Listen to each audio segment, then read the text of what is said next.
Now, what about the characters? You all are getting to know all of the people in the moments, because they're the eyes and ears.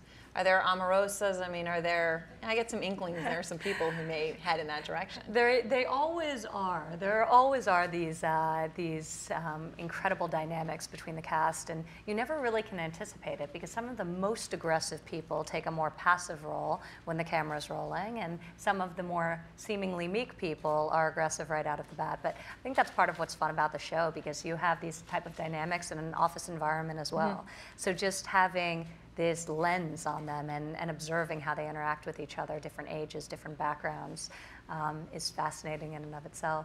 It's great to also see the evolution because I think eventually they forget the camera's on them. I mean, this is a long and strenuous process. The first couple days, everyone's really, this is their act and this is how they're going in, but eventually that kind of falls away and the curtains are revealed. And you really see those traits come out. It's been interesting, especially because of the desperation perhaps in some of these characters this time. You see some things that you probably wouldn't have seen in past Apprentices where, they return back to their job at Goldman Sachs if they don't win. It could be a lot worse. Right.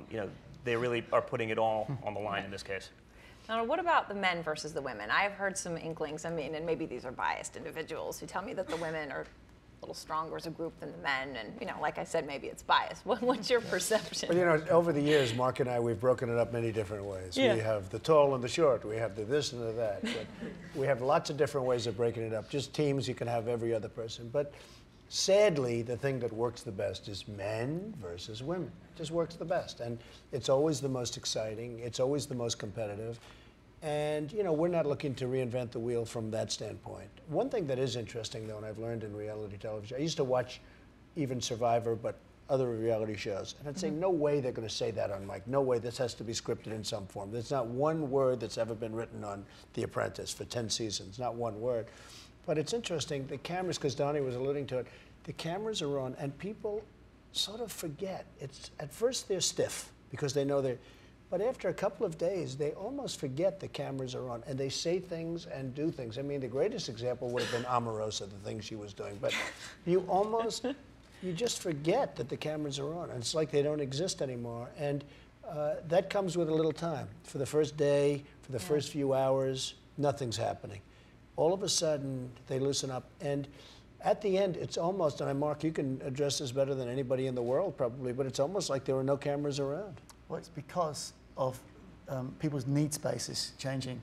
If you were on your own there and your sole needs basis was to be something on television, you'd be one person. But when you're given a time deadline and a complicated task, you're with 15 other A-type people, you want to shine, you quickly forget. And in fact, the cameras become an annoyance, not something to ham for.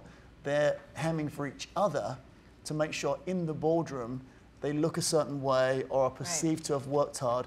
And I should also tell you that, The Apprentice, on The Apprentice, there's far less sleep than you would get on Survivor. Really? Well, Survivor, it's in the tropics, it's 12 hours of light, 12 hours of dark, it's pitch black in the jungle. For over 9 hours a night, you're gonna have to lay down at least and be bitten by bugs, but lay down at least. Here, 3 in the morning, they're still making photocopies, they're running out to copy shops, they're doing designs, and Trump's got them back at 6 a.m.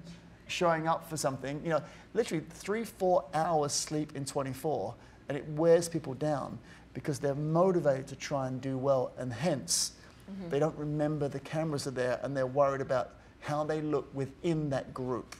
So it's psychology, it's a group dynamics. And I guess that's kind of something that you obviously are a genius at understanding, given all your success in different venues of quote-unquote reality television. And I know from a viewer perspective... It's not that complicated. For you it isn't.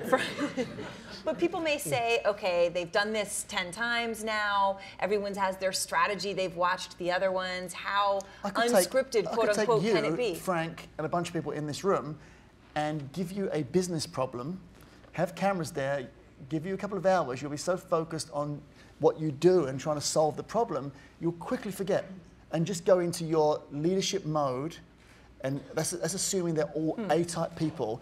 They can't help it. In their own peer groups, they may have lost their jobs because of the economy, but in their own peer groups, they're used to leading. It's like being a great quarterback or a great football player in high school, you're the star. You go to college, everybody's good. So it's exactly, this is like going into a college team, you know, or the professionals, where everybody's A-type. Yeah. And they're suddenly not used to it. Wow, I'm used to being the person who does all the talking and the leading, and it's a struggle, and that creates a dramatic arc of feeling for the audience. What does the winner get this time? The winner works for me for a period of 1 year for $250,000 a year. So they get a $250,000 salary plus, and they're with me for a period of 1 year, at least, but basically 1 year. And I know obviously you can't give us any hints, but how does the person that wins this year, in your view, compare to the other winners in the traditional Apprentice? Mark is saying be careful.